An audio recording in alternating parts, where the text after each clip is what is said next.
देखो बेटा, जो तुमने ये वीडियो लगाया है, इसके पहले तुमको ये लाल बटन दबाना पड़ेगा। दबा दो, फ्री है। पत्थर लौटा दो। अगर आपको ये याद है तो आपका बचपन बेस्ट था। नागपुर के दो बेयर ग्रिल्स निकले पहाड़ी पर कबाड़ ढूंढने। हवा में महल बना ही रहे थे कि ऊपर वाले ने बाल्टी भर के पानी डाल दिया। डे 6 जो है एडवेंचर, पेंटिंग और नदी के पत्थरों से भरपूर।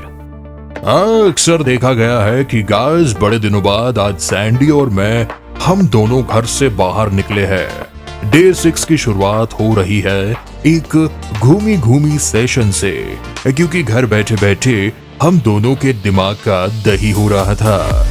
हम पहुंच गए हैं एक पहाड़ी पर। यहाँ से हम दोनों बन गए हैं बेयर ग्रिल्स। बस फर्क इतना है कि वो कीड़े खाता है और हम यहाँ पर रियल एस्टेट एजेंट बन गए हैं। सैंडी को मैं बता ही रहा था कि भाई देखना, आने वाले समय में इस जमीन के भाव जो है वो आसमान को छूने वाले हैं और खुद ये जमीन भी आसमान को छूने वाली है। और उतने में ही सैंडी को सांप सूंघ गया, क्योंकि सैंडी को लग रहा था मैं उसकी कैंडिड फोटो खींच रहा हूँ, इसलिए पोज मार के स्टैचू बन गया। यहाँ शुरू हुई हमारी इंटरनेशनल लेवल की चर्चा। टॉपिक ट्रम्प की दादागिरी से लेकर नैनो टेक्नोलॉजी तक, और फिर बात छिड़ी एक ऐसे मुद्दे पर जिसने हमारे बीच सिविल वॉर करवा दी कि आखिर पानी गीला क्यों होता है। इसका जवाब शायद नासा के पास भी ना हो, पर हमारी बहस जारी रही।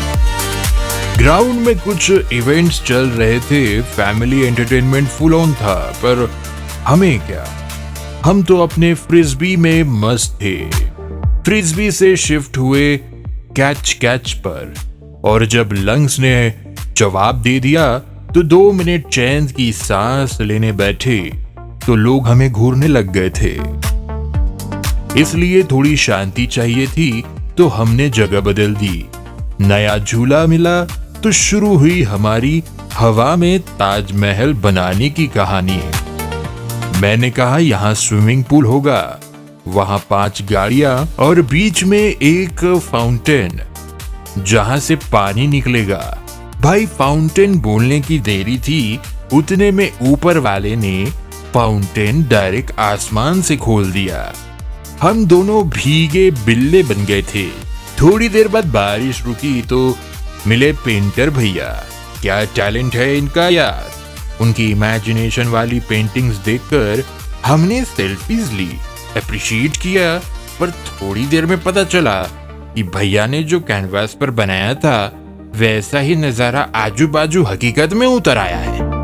Nature is the best artist boss. इतनी बग करने के बाद और मस्ती करने के बाद पेट में चूहे कबड्डी खेल रहे थे। फूड स्टॉल पर पाव भाजी, भेल, गर्मा गर्म भजिया लग चुके थे। ये भीगा हुआ सैंडी खाने के लिए ऐसा तरस रहा था जैसे 4 जन्म से भूखा हो। हमने नेचर के बीच लाइन में लगकर प्लेट भरी और अंकल लोगों के गानों के साथ खाने का मजा लिया। उसके बाद वापस हम पेंटर भैया के पास गए। एक ने पहाड़ी की खूबसूरत पेंटिंग बनाई और दूसरे ने उस दूर बने घर की। सच में टैलेंट को सल्यूट है। घर वापसी के रास्ते में मिली एक नदी, हमसे रहा नहीं गया और हम उतर गए नदी में इंटीरियर डिजाइनर बनने। हमने डेकोरेटिंग पत्थर इकट्ठा करना शुरू किया। कभी सैंडी को चमकता पत्थर मिलता तो कभी मुझे। नदी में साफ करके उन्हें ऐसे जमा कर रहे थे जैसे कोई खजाना मिल गया हो। तो ये था हमारा डे 6, पहाड़ी, पानी, पेंटिंग और पत्थर। अगर आपको सैंडी का भीगे भीगे खाना पसंद आया तो सब्सक्राइब कर लो यार। कल मिलते हैं अगले व्लॉग में, तब तक के लिए पत्थर ढूंढते रहो।